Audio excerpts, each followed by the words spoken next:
Ultimately, I believe success is about finding contentment. What routine and habit does is it eliminates the ambiguities of life.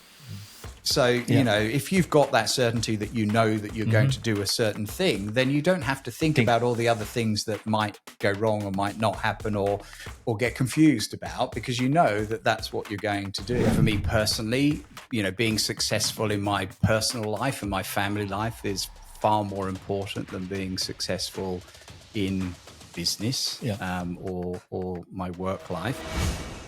Hey, sorry to interrupt. I just have a favor to ask before we begin. If you've been enjoying these conversations and want more stories that redefine success, please do us a massive favor and hit the subscribe button over on our YouTube channel. It literally takes 2 seconds to do and is completely free. It's a small gesture, but it makes a massive difference for us as it really helps us to grow the show. And with that, let's get into the episode.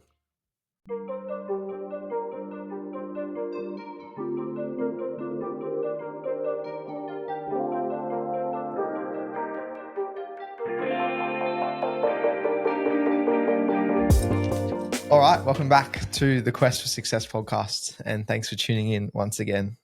We always love it on the show when we get to sit down and have a chat with someone who we know quite well, and I'd say that's today's guest. We're joined by Mark Newman, who it's hard to put a title on Mark. I feel like I'd say a retail veteran. He was the ex-CEO of Dimmix. He's done a lot of work in the retail space. And yeah, really excited to sit down and chat with you. Yeah, I got to meet Mark when Mark was at Oraton Group, and he was the CEO. And I had to do very hard negotiation. And when it's come to negotiation, he always wins. So I think I know Mark for last 10 years plus. And after Oraton, we start doing some work with Dimmix. And when Mark came over to Dimmix as the CEO. So, Mark, there's a really nice story that we want to unfold, and thank you for joining us today. Thank you for having me. I think it's been longer than 10 years because I was at Oraton from 2010 to 2017. So, oh, wow. Yeah. Going on 15 years now. Quite a few years, yeah. Amazing. And Mark, this podcast is all about success. And so we need to start with a very fundamental question. And that is, what does success actually mean to you? Okay, that's a good question, and I guess I would sort of preface the conversation around the fact that I don't necessarily think that I am successful, because I believe that you can always do more, and you can always be more successful. And I know that there are obviously a lot of people out there who are a hell of a lot more successful than I am. I think ultimately for me, success comes in lots of different forms. And actually for me personally, being successful in my personal life and my family life is far more important than being successful in business or my work life. For most of us, obviously, those two things are inextricably linked anyway. But ultimately, I believe success is about finding contentment. If you can be content with where you are in both your personal life and your professional life, then I think that's a definition of success. I think that's a great place to start. And Mark, for us to understand the man who we're sitting down with today, we like to go back to the beginning. Can you take us through your kind of early upbringing and how you think your parents especially shaped who you've become? Sure. Yeah. So I was born in Guildford in Surrey in England a long time ago in the mid 60s. My parents were working class. My father was a painter and decorator, but had various different jobs that he did. My mother was a secretary. She worked in sort of law courts doing as legal secretary work, but very working class. We didn't own a property. We lived in a what were called a council house. at the time. It happened to be in a very nice village outside Guildford. So, it wasn't, it was a relatively nice environment. But yeah, there wasn't a lot of money around. But my parents got divorced when I was about 8 years old. And my parents split up. I have an elder sister and a younger brother, and my mother got custody of all 3 children. And my mother, and I'm not 100% sure of the timing, but my mother had started a relationship with a chap who's my stepfather, or became my stepfather, who was in the army, in the British Army. And again, he was, just in the ranks. He wasn't an officer or anything like that. And so when the divorce happened, the separation happened, my brother, my sister, and I went to live with my mother and my stepfather in Germany, which is where he was based at that point in time. Then after about, I think, probably 6 months or so, my sister, who would have been about 11 at the time, she wanted to go back to the UK to spend some time with her best friend, who she'd kind of grown up with, who lived in a house near to us. And so my mother let her go back. She spent time there with my father and this friend, and never came back. Oh, right. And eventually my father gained custody of my sister. And so my sister grew up in a very different kind of environment and background to my brother and I, who, stayed with my mother. Being in the army is very transient, and postings usually last for a couple of years. My stepfather was in the REME, who are the engineers, who tend to be attached to other regiments, so they don't stay, in particular places particularly long time. And so we moved from Germany to the Outer Hebrides, which are sort of islands off the west coast of Scotland. Oh, wow. There's a British missile firing range there, which is the only reason why there's army there. And so my mother decided that if we were going to continue to move around, that perhaps the best thing for my brother and I would be to go to boarding school. Yeah. And because we would never have been able to afford to go to boarding school. My parents wouldn't have been able to afford to pay for me, but the army basically pays for kids to go to private school, to boarding school, and so that's what happened. So my brother and I was 9, he was 7. We were shipped off to boarding school in England, and that's basically kind of where we sort of started our education, in a private school environment. First at a primary school, and then into secondary school, and so that's kind of how it all started. In London? No, so we were in. So initially, we were in Surrey, in a place called Cobham, which is sort of south of London, and then we went to secondary boarding school in Kent. Have you had anything to do with your father since separation? Yeah, so then that was interesting, but didn't really have any contact with him until my sister got married. And we were invited to her wedding. We sort of reconnected with her in her sort of late teen years. So I think the first time that I saw him after that was when I was about 18. Wow. But you studied together with your brother.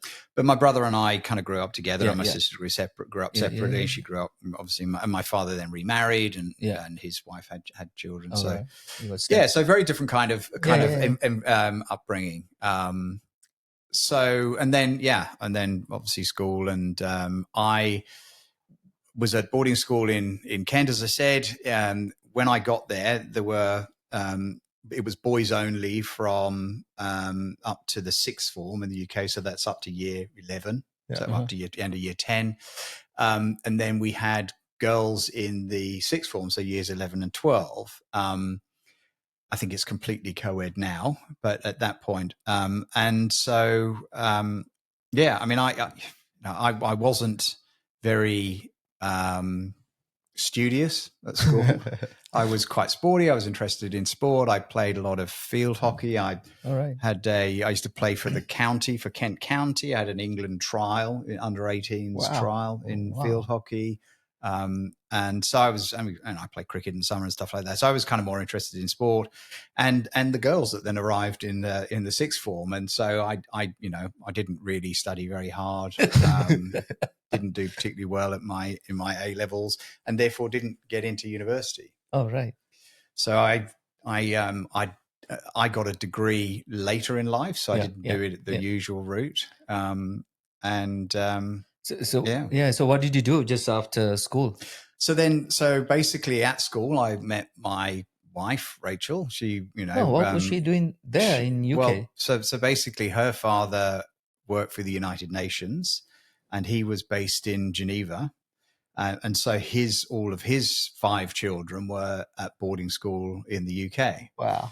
And so Rachel had been at another all girls boarding school, which she didn't like. And so eventually was persuaded her father to allow her to come and join the school that I was at. And so that was where we met. And so we met there. And so she did study and did get into university. And so when we left school, Rachel had taken a year out. We moved to London. We, shared a flat with her sister, one of her sisters. And yeah, we just worked in bars and restaurants. I was working in a bar called a restaurant called Peppermint Park in Soho, which was kind of like one of the first like cocktail bar hamburger type restaurants, kind of quality hamburger restaurants. And it was very busy. It was right next to a very famous nightclub called Stringfellows. And I was working there. Rachel was working in a hotel. And basically we did that for about 6 months and saved up enough money and to go traveling. And then we traveled around Europe for about 6 months before she went to uni. And then I thought, oh, what am I going to do now? Better get a job. And what was like when you were, I suppose, at the end of your secondary schooling, was there any like idea of what you wanted to do somewhere down the line? No idea. And it's interesting because I had this conversation with a guy yesterday morning. And he, younger guy, early 40s or whatever. And he was asking me about planning. Because I'm quite disciplined when it comes to routine, and I've got a very kind of, well regimented exercise routine and that type of thing. But I've never been a planner. I've never been somebody who said, by now I want to be here. I need a goal for this. This year I'm going to have these various. That's not in my personality. For me, habits are something that so I've never been a new year going to do this kind of thing. Habits to me have always been consistent, regular things that you do year in, year out. Otherwise they're not habits, ultimately. And they're a way of living, a way of life. But I've obviously had ambition and I wanted to do things, and there were certain things that I did want to do, but I'm not a planner. Yeah. So at that point in time, I had no idea. I just knew that I needed to get a job to earn some money because otherwise I would, I'd have nowhere to live. And how important do you think that like early international exposure was? Obviously, going from UK to Germany to Scotland, all that international exposure. Yeah, interesting. And I think that probably had more influence on what I ended up doing and wanting to do than my parents. Because I think, just back to your original question, I think about the influence that my parents had on me. It's very hard to think about what that might have been, apart from, my mother had a very strong work ethic, and she also was very keen on appearance and that type of thing. But yeah, I don't know, because the one thing that I did realize that I wanted to do was to go and live and work abroad, and I don't know where that came from, and it may have come from those early things. Although, that early kind of travel when I was young and the separation of my parents and going to live in Germany was actually quite traumatic. Yeah, So yeah. I don't know, whether that would be something that I wanted to go and, that would have been an inspiration for that. But there was that. And the other thing that I do remember is that when I met my wife at school, her father, they had, as a family, had traveled all over the world. So she's from New Zealand originally, right? Exactly, that's right. Well, her parents from New Zealand, but Rachel was born in Baghdad in Iraq, in the Middle East, because her father was based there in Baghdad at the time, working for the United Nations. And so because of his job, and because of where they came from, they every year would have home leave, and they would accumulate that kind of allowance, and every 2 or 3 years do a big round the world kind of trip. And so they, and so Rachel and I would sit there at school in the school library looking at atlases, and she'd say, well, I've been to Bali, and I've been to Jakarta, and I've been to, Sri Lanka, and I've been to the Maldives, and I've, all these places. And I found that fascinating. So maybe there was a little bit of that too. Yeah. What about your habit of in routines? Do you think that you got that from living in a boarding school? Yeah, I don't know. I think that habits, and again, it's interesting. I was chatting to a guy at the pool this morning in the showers, because we were talking about the fact that we are all kind of creatures of habit, in terms of, he uses that shower, I use this shower, kind of thing. And to me, that type of thing is actually, what routine and habit does is it eliminates the ambiguities of life. So, if you've got that certainty that that you're going to do a certain thing, then you don't have to think about all the other things that might go wrong or might not happen, or get confused about, because that that's what you're going to do. Yeah. So, I think that, having routine for me is very much about, it's a way of life, I guess. And it's a way of kind of navigating life and, and taking the ambiguity out of life, I guess. It's good. And Mark, I want to understand how you, from this seemingly lost boy, at the end of high school, how you kind of pivoted into or got into retail and exactly. So again, there was another person in my life who was quite influential early on.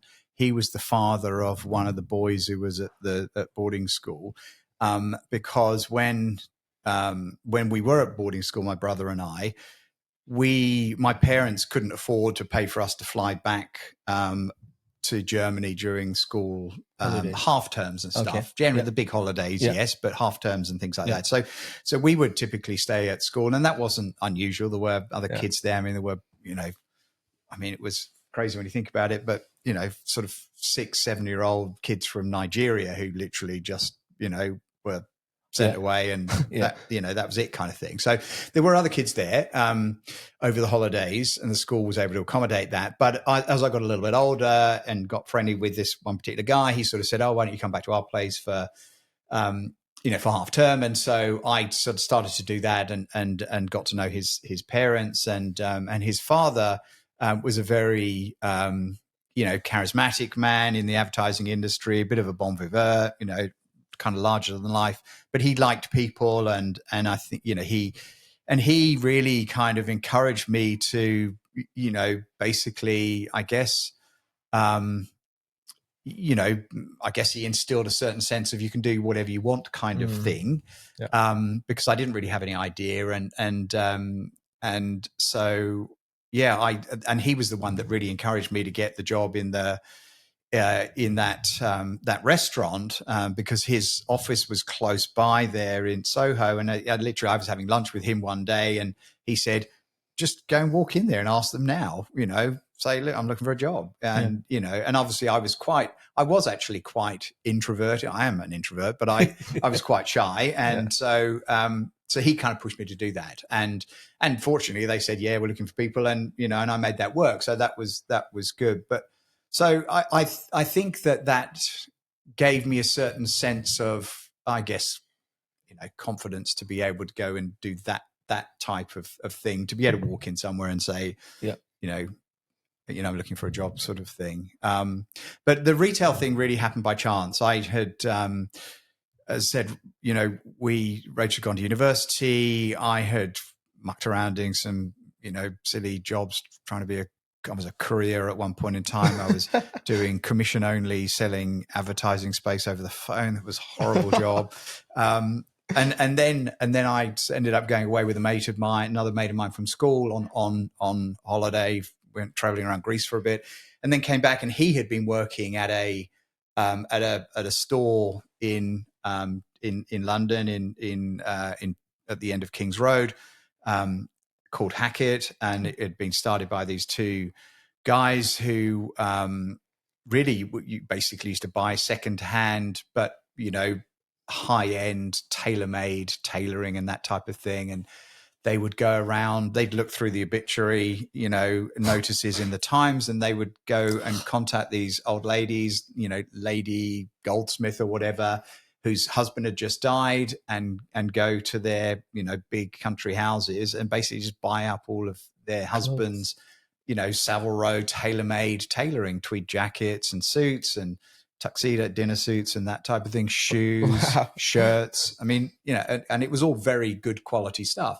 And they started a retail business. They started with one store down on the King's Road that then eventually, became a cluster of 5 small stores all around that area. And this was in the, the kind of early mid 80s, when the whole Sloane Ranger thing that you may or may not have heard of it was a style of dressing that, kind of, I guess, public school kids, were dressing up in their dad's old tweed jacket and stuff like that. And it kind of cord trousers. It was just a thing. It was a thing of the moment. And anyway, he was working at one of their stores. They had also just bought a business that was more established in London, in Piccadilly, called Cordings. It was a similar kind of thing, but all, brand new, ready made. And anyway, I managed to, meet the owners of that and started working there. And so I started working in one of the shops just as a sales staff. And then I did that for a while. And then I was made a manager of one of the stores. And then I kind of got a bit bored and thought, well, I want to do more. And so I sort of had been looking up courses for like regional management roles, that type of thing, area management roles. And I went to one of the owners and said, look, I'd like to do this course. Would you pay for me to do it? And he said, well, actually, we're looking for somebody to join the buying team to work on product and product development and sourcing and stuff like that. Do you want to do that? So that's what I did. And so, that's how I got into retail. And then what was the pivot from that to, I feel like there's a big gap in my mind of from that early stage to, I feel like the next job that I know of yours is running Australia and New Zealand for a huge retail brand, Oraton. Yeah.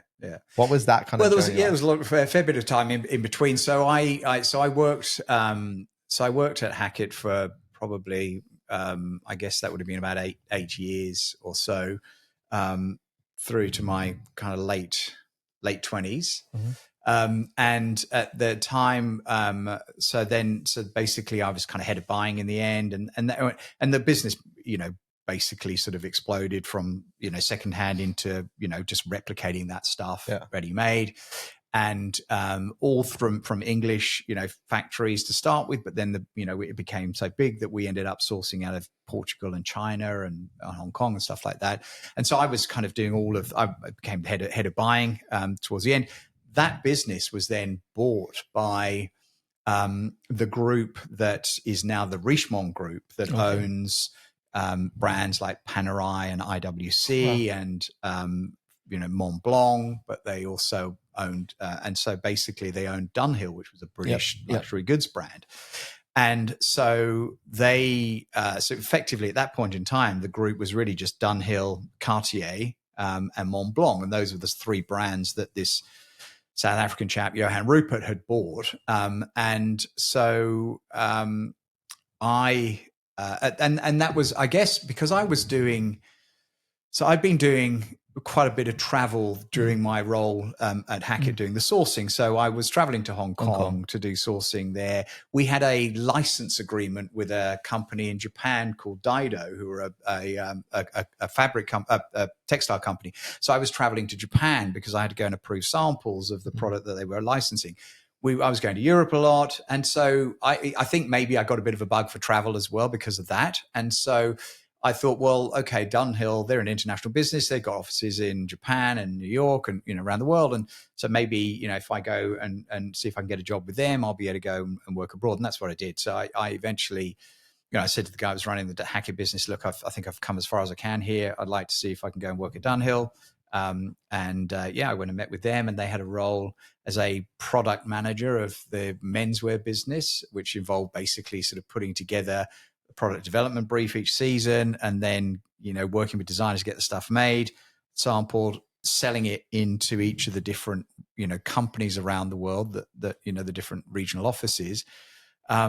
And then providing all the kind of marketing support for that, for the companies to then each of the distribution companies to sell that stuff. So that's what I did. And I kind of joined them thinking, oh, well, maybe in about a year or so, I'll be able to get a job abroad. It took me about 4 years. I think we had 3 different CEOs in that time as well. So that kind of got complicated. But yeah, after about 4 years, I'd made it very clear, during that time, right up to the sort of CEO level, that I was interested in getting a role out in one of the regions. And eventually I was actually offered two roles. One, either to go to New York to work in the office there to be marketing director effectively for the US business, or to go to Tokyo to have the same role, marketing director that encompassed sort of visual merchandising and marketing.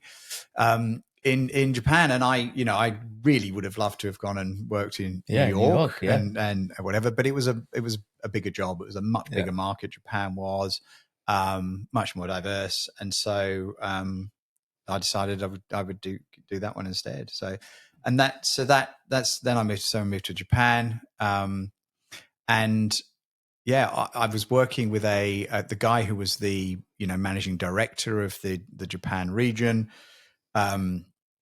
He then got moved to run the Asia Pacific office out of Hong Kong, and he said, will you come with me? And I moved to Hong Kong originally as marketing director, and then eventually he took on responsibility for both Asia Pac and Japan, and so he needed an Asia Pac MD, and so I became managing director of the Asia Pac region. And so that was kind of what enabled me then when we decided to move down to Australia to kind of apply for C-suite type kind of roles. Yeah. Before you go to Australia, I mean, you came from just a retail, a sales guy to CEO level, MD level. Do you think what are the key contributors to get to that? I mean, I guess ultimately I would say just hard work. Honestly, I know it's not as simple as that. Yeah. You've got to be able, obviously, to get on with people, both above you and below you. I heard recently, I think it was, is it Jason Huang, who's the Jensen Huang of NVIDIA? Yeah. He was saying, somebody asked him the same question, and his answer was, "Don't get fired and don't get bored." And I actually think that that's pretty good too, because again, if I look back on, I have been fired a couple of times, by the way, so I think most people have, but I think the don't get bored thing's really important as well, because I have been in a position a few times where I thought, okay, I'm not motivated anymore because I'm not learning anymore, and I'm not moving. I don't feel like I'm kind of moving forward. And, some of that obviously is, to do with organizations in terms of making sure that they,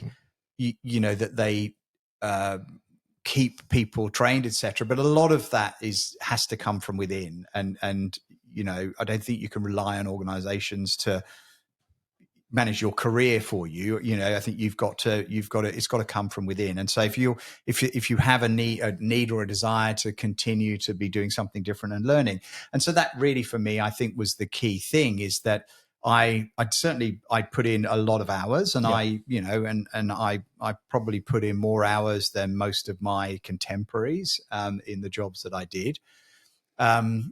But also I was keen to keep moving, and I was able to do that. Every couple of years I moved into a different role.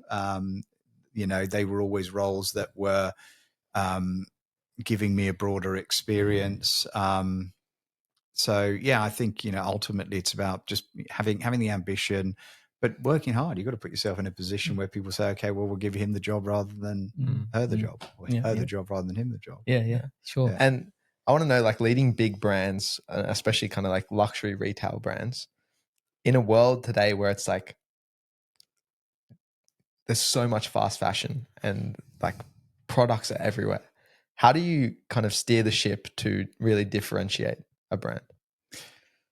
Yeah, in the context of luxury, you think, or you mean? Yeah. I mean, I think it's actually relatively easy, because I think we have learned over the last sort of 20 years or so that fast fashion certainly has a place, and what fast fashion has done is it's made fashionable clothing and clothing in general affordable for a much broader, made it affordable ultimately, but it has created this idea of disposability as well, and certainly contributing to massive, kind of landfills and that type of thing. But it has a purpose.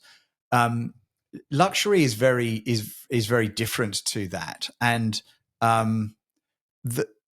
luxury brands actually can only survive and only exist if their product is true to what it says it is, because you can't fake that type of thing. You can't say that this handbag or this suit is brilliantly handmade and it's going to last forever and it falls apart, right? That you can't do that. So the concept of luxury really ultimately is about is about longevity. It's in everything to a certain extent, but certainly in terms of, I mean, I have pairs of shoes that I've owned for 30 years that are still just as good as they were when I bought them. Yeah. I've got, clothing, suits and things like that I've had for 20 odd years or so.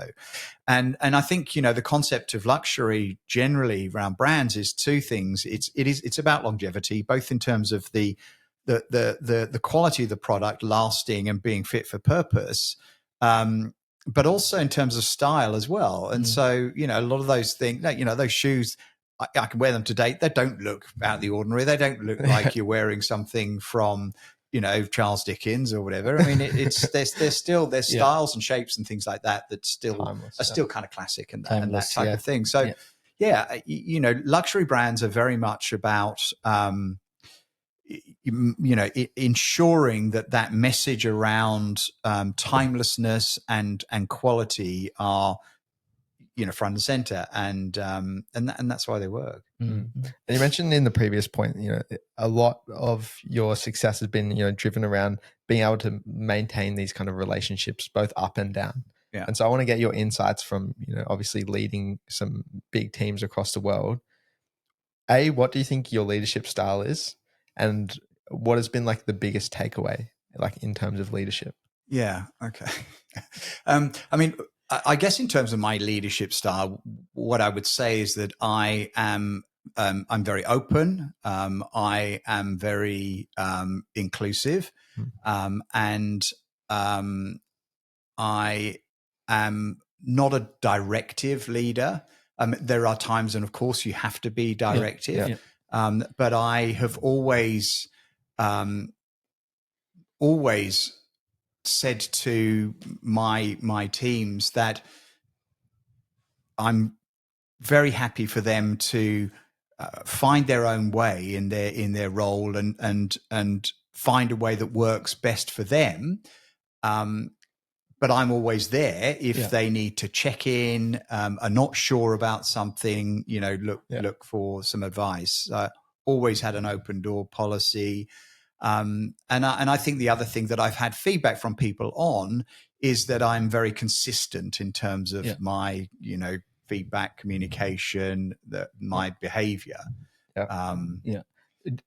Do you think that leadership style evolved over the years? Yes. Yeah, very much so. And certainly as I got older and matured, my style was more relaxed. Yeah. And that's a positive thing. Yeah. And I was able to let go a little bit more. In the early days, I was probably more Involved.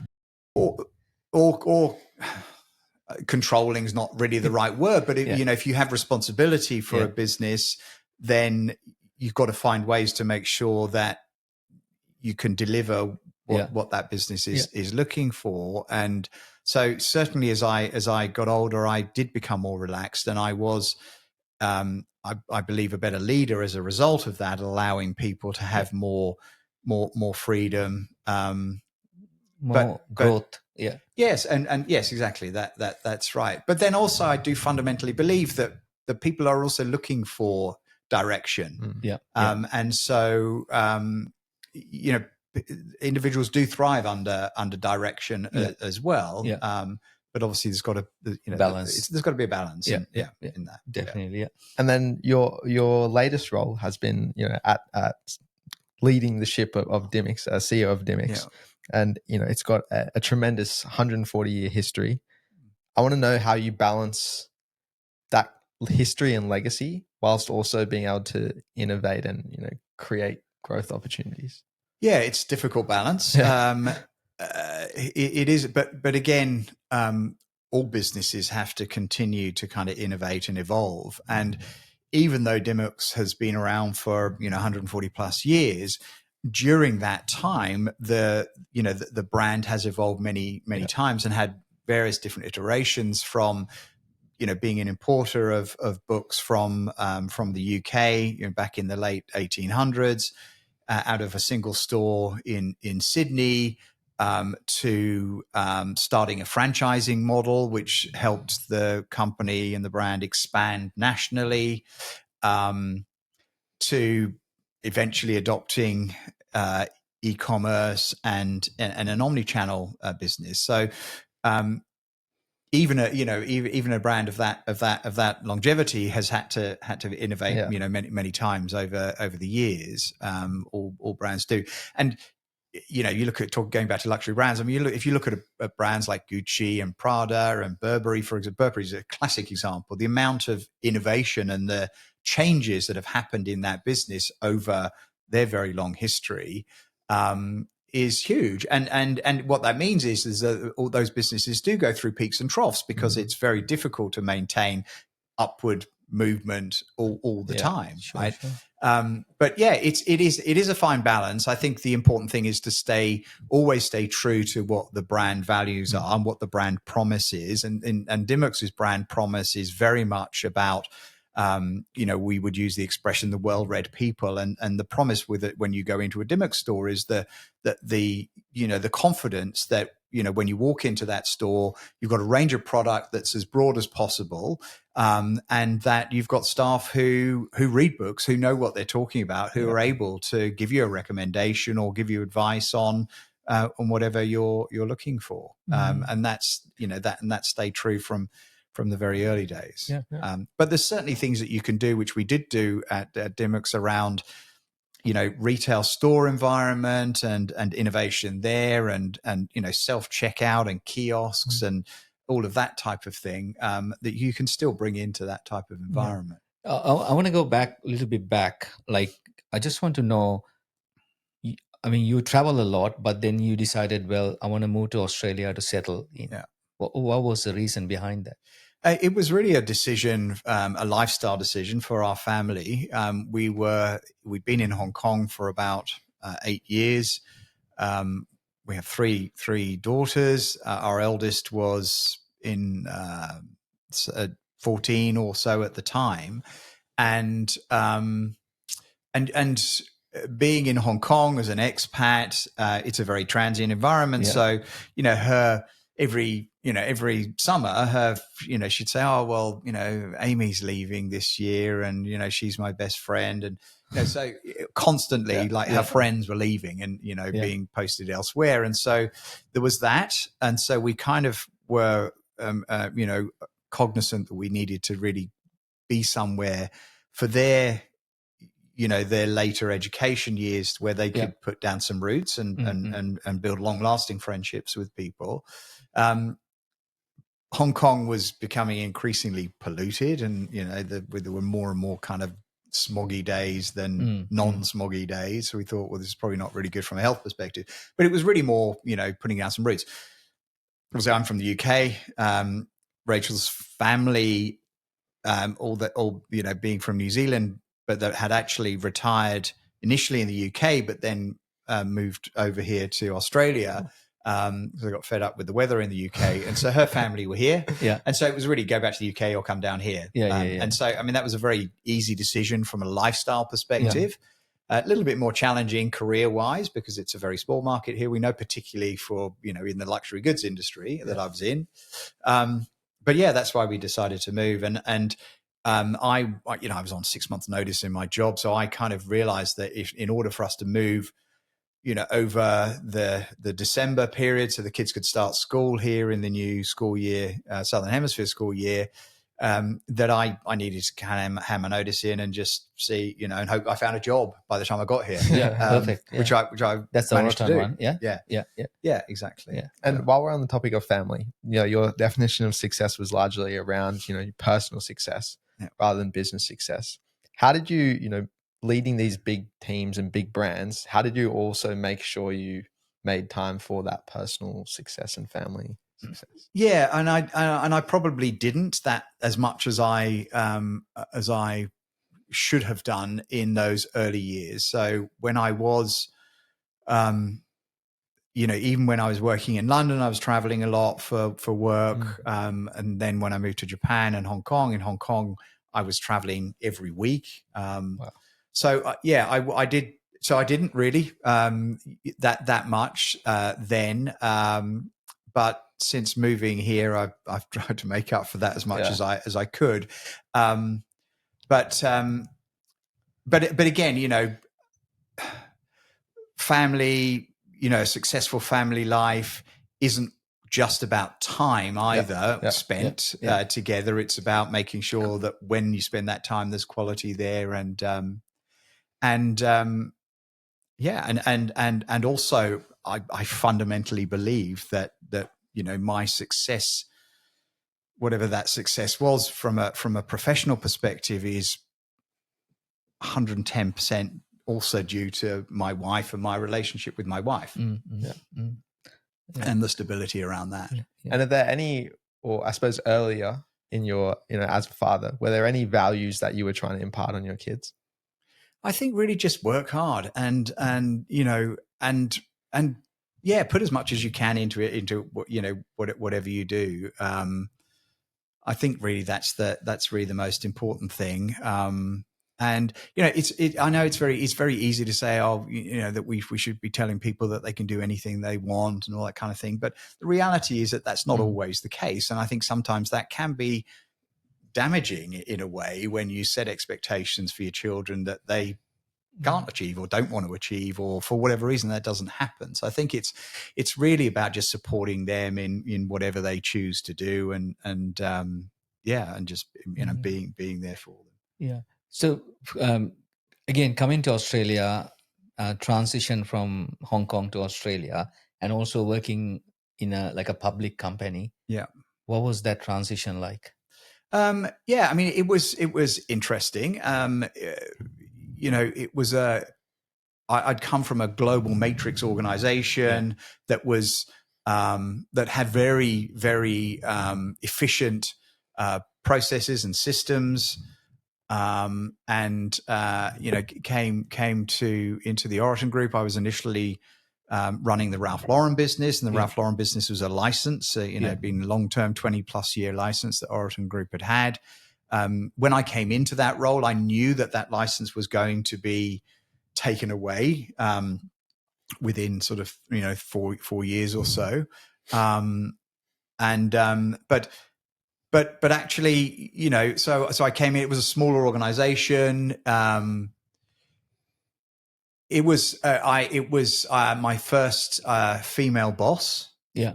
In my career, which was fantastic, and I learned a huge amount from Sally, who was running the company at the time. Yeah. Significantly smarter than me, but just a very, very different way of thinking and a completely different way of leading and whatever, which initially I found quite challenging, because it wasn't as there was much less structure, and I did find that challenging to start with, but I leaned into it and learned that, and I developed as a result of that.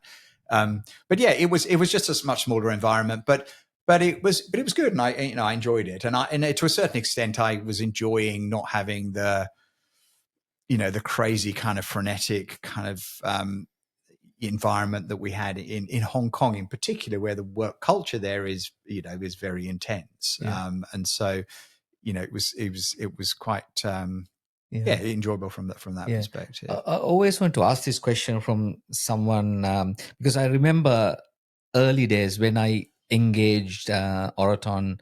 This is around 2008, 2009, probably a little bit earlier than you joined. Maybe 10. When we pitching to Oraton about getting to Contest Loyalty, and they just closed the door pretty much, right? Saying, well, we don't want to go into online. You've gone through this different kind of journey, right?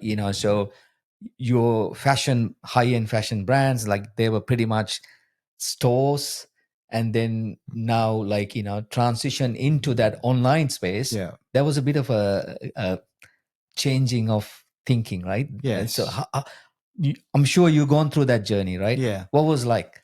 Yeah, I mean, challenging, really. I mean, I think that, again, one of the things that I would, if I sort of reflect back on my career, one of the things that that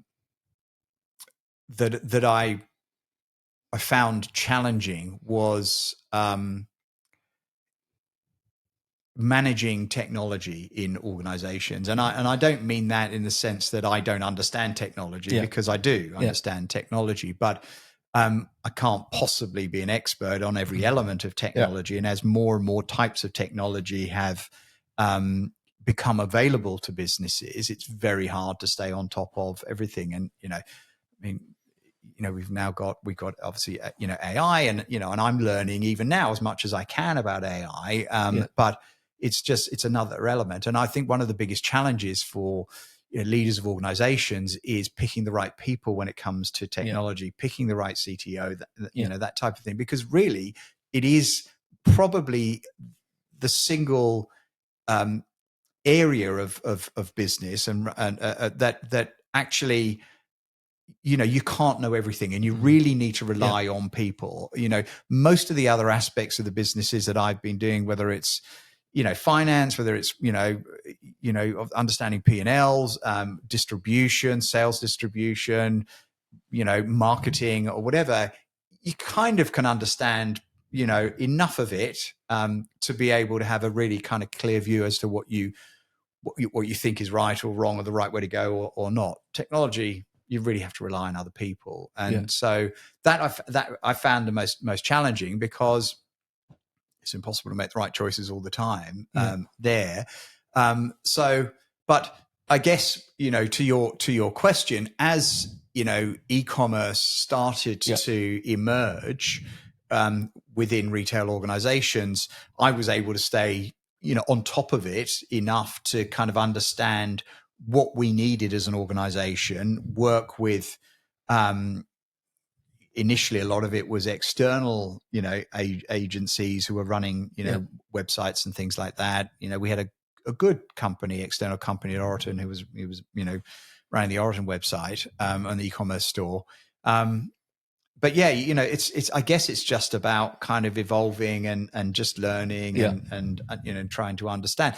But again, if you understand the principles of trade and commerce, at the end of the day, it's the same thing in terms of what you need out of that, in terms of the user experience and what an e-commerce store needs to look like, and what products you have to have on there, and pricing and promotion and that type of thing.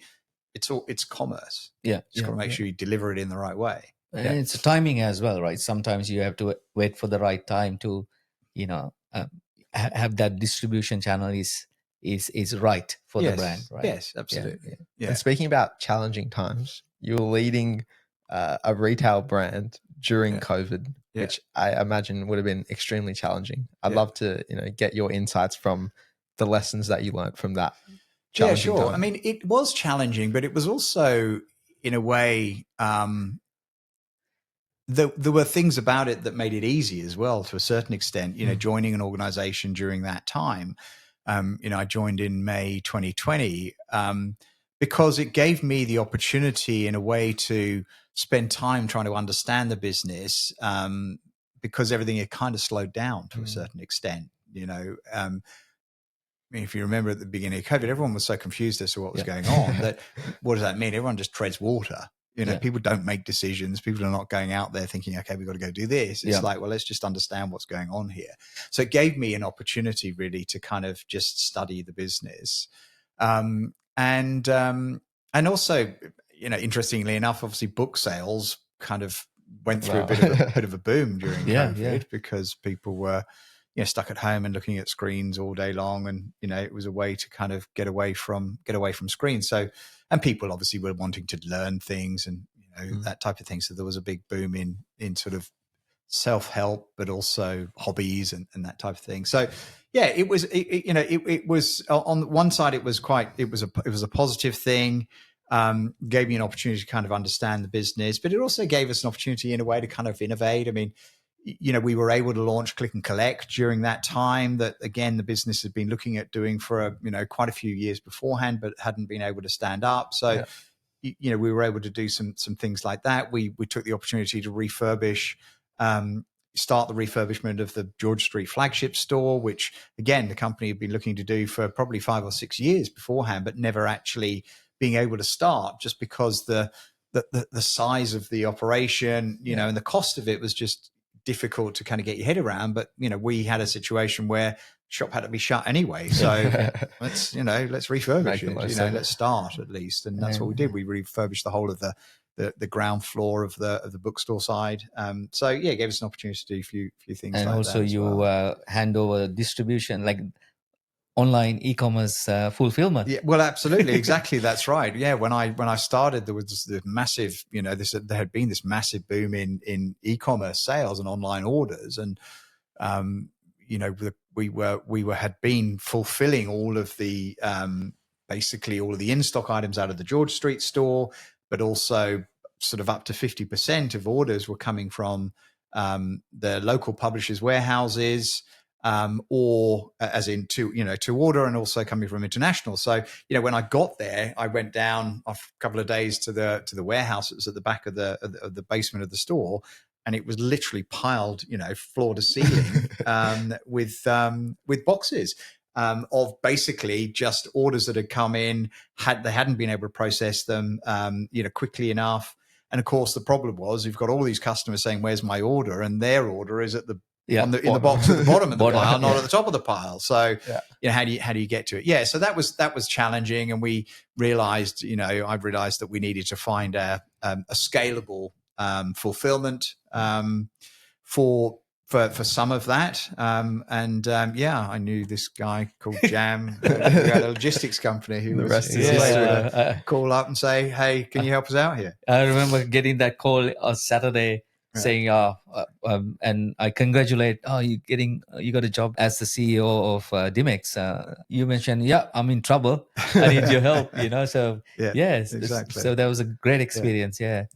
And that was a case of, obviously, I had the opportunity that I knew you.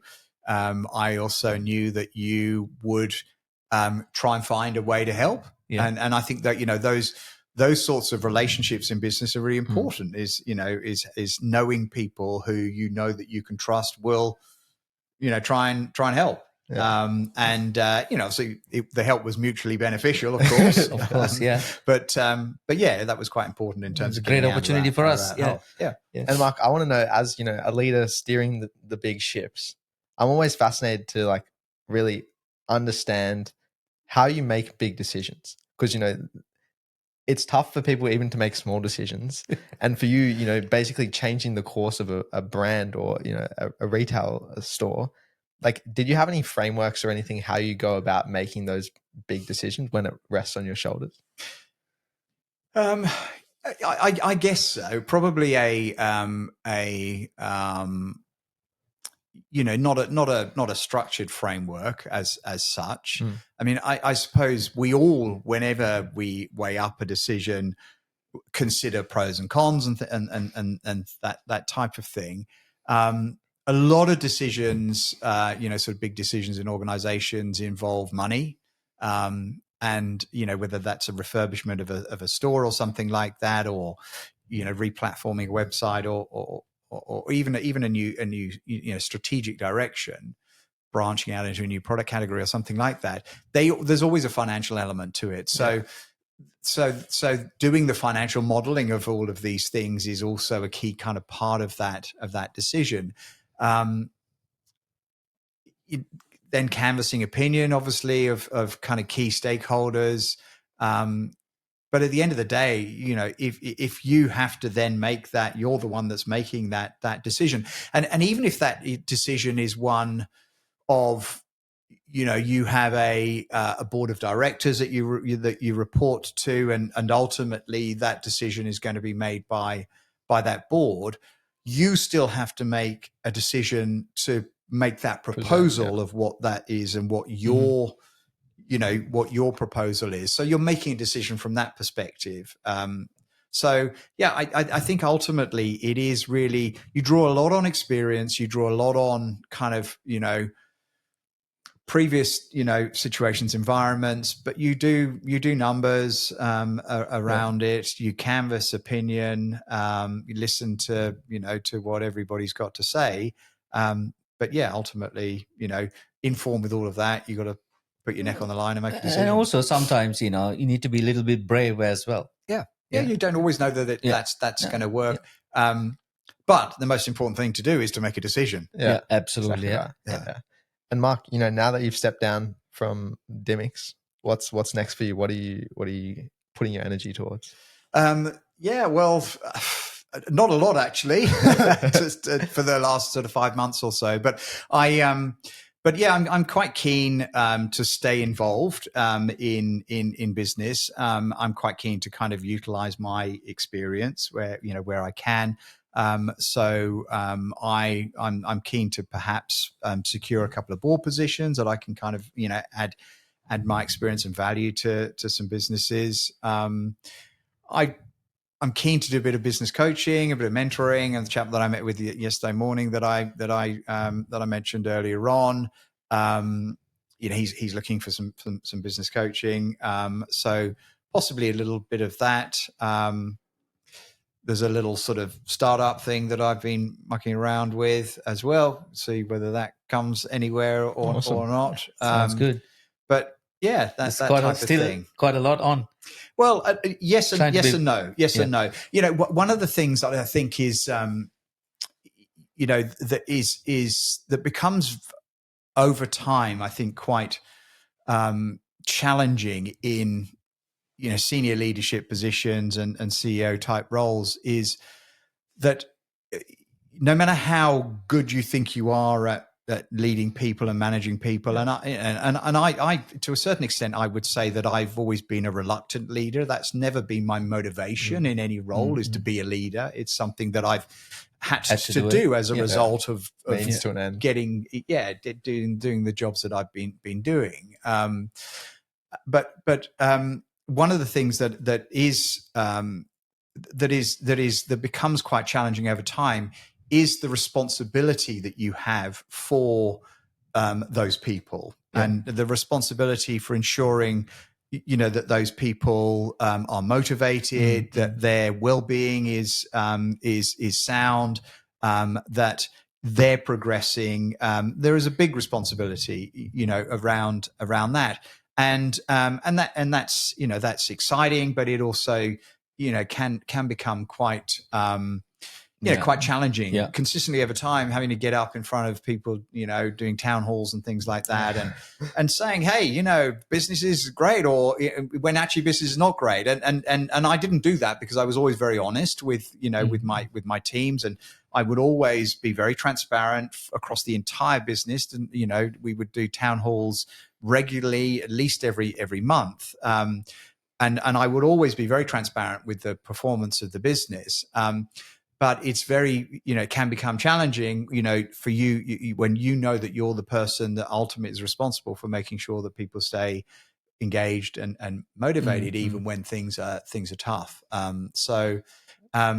That side of things I probably won't miss. But it's a hard thing to be consistent, right? Like, absolutely, yeah. So I want to now be able to do sort of things that that I really enjoy doing. Yeah. So you're now a grandfather. Yes. Has that changed your life?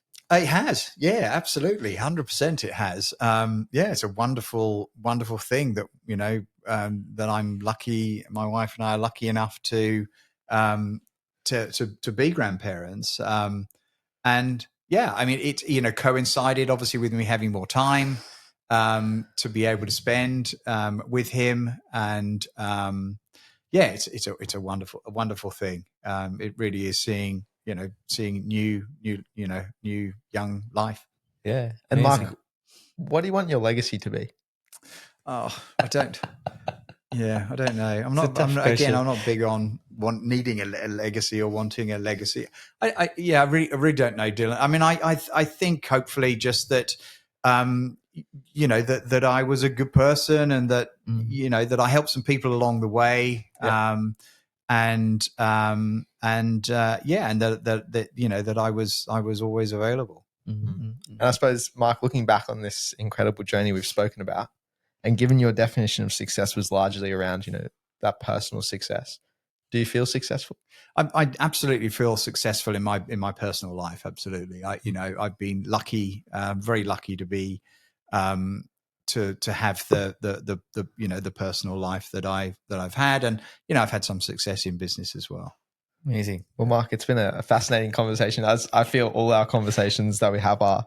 But I've tried to jot down what I think are a few of the traits which I think you embody, which have been part of your success, and I'd like to share them. The first one is definitely consistency. We spoke about that so many times throughout the conversation.